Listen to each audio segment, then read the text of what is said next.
बड़बड़ाती जिठानी।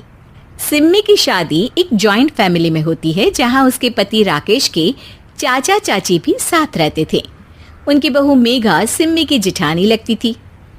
अरे मेघा, राकेश आ गया है, उसका खाना लगा दे बेटा।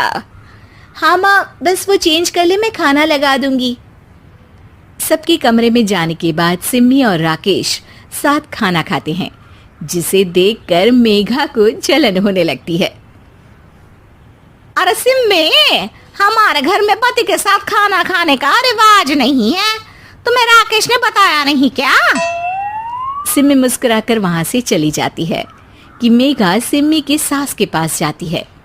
अरे चाची जी, राकेश भैया तो सीधे हैं, कछु नहीं बोलते, कछु नहीं समझते, लेकिन आप तो सयानी है ना। अब देखिए, साथ बैठकर खाती है भैया के, कुछ झूठा मीठा उसका भैया के पेट में चला जाए तो सिम्मी को तो पाप लगेगा ना, पाप। सिम्मी मेघा की बात सुन लेती है लेकिन कुछ नहीं बोलती। अगले दिन, सिम्मी, मैं मुंबई जा रहा हूँ, तुमको चलना है तो साथ चलो। मेघा राकेश की बात सुनती है और सीधे सिम्मी की सास के पास जाती है। अरे चाची, अरे चाची।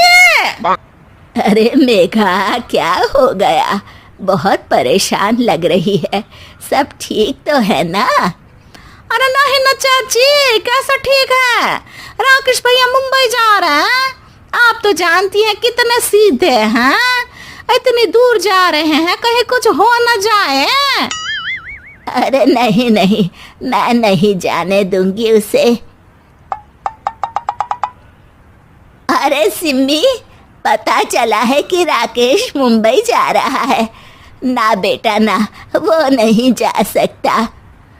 अरे माँ, उन्हें ऑफिस के काम से जाना था, लेकिन आपको तो पता है ना, उन्हीं दिनों मेरे मायके में शादी है, तो वो अपनी जगह किसी और को भेज रहे हैं। अच्छा अच्छा, तो फिर ठीक है। सिम्मी समझ जाती है कि मेघा ने सास के कान भरे हैं। वो सास से कहती है, माँ जी, लेकिन हम दोनों कुछ दिनों के लिए मसूरी जा रहे हैं। आप तो जानती हैं कि शादी के बाद हम कहीं नहीं गए। अच्छा अच्छा, ठीक है, जाओ घुमाओ। सास वहां से चली जाती है। सिम्मी अपने कमरे में कपड़े पैक कर रही होती है कि तभी मेघा आ जाती है। अरे गर्मी में सर्दी के कपड़े काहे पैक कर रही हो? सिम्मी को मेघा पर नाराजगी तो होती है, लेकिन फिर भी वो कुछ नहीं बोलती। दरअसल मैं और राकेश हनीमून के लिए मसूरी जा रहे हैं ना।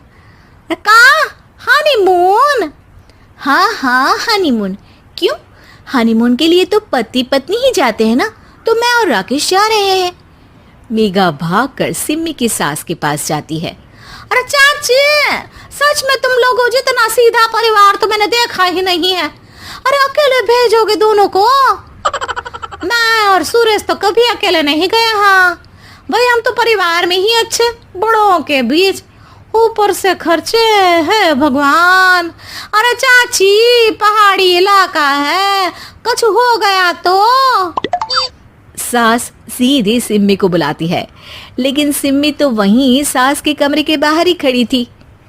बस मेघा दीदी, आपसे यही उम्मीद थी। अरे बड़ी हूँ, घर के कायदे कानून तो मैं ही बताऊंगी ना। अरे तो अपने घर में रखिए ना सारे कायदे कानून। आपकी सास खुद खाना बनाती है, क्योंकि आप यहाँ आकर मेरी सास के कान भरती हैं। आपका पति हमेशा खुद खाना लेकर खाते हैं, क्योंकि आप मेरे घर में ये देखने के लिए बैठी रहती हैं कि मैंने और राकेश ने साथ खाना खाया तो खाया कैसे। मेघा दीदी, आप अपने घर और घर वालों का ख्याल रखिए, मेरे घर में ज़्यादा घुसने की ज़रूरत नहीं है। और हाँ, मैं अपने सास और पति को संभाल लूँगी। मेघा चिल्लाती हुई वहाँ से चली जाती है, जिसकी आवाज़ सुनकर राकेश वहाँ आ जाता है। सिम्मी, मैंने तो तुम्हें पहले ही अपने घर का माहौल बता दिया था। हाँ राकेश, तुम्हारे घर का माहौल बहुत अच्छा है, लेकिन बाहर से कुछ लोग आकर इसे खराब करना चाहते हैं, जो मैं नहीं होने दूंगी। सास सिम्मी की बात सुनकर कमरे में चली जाती है। सिमी और राकेश घूमने जाते हैं और जब वापस आते हैं तो दरवाजे में मेघा और उसके पति खड़े होते हैं, वो भी सामान लेकर।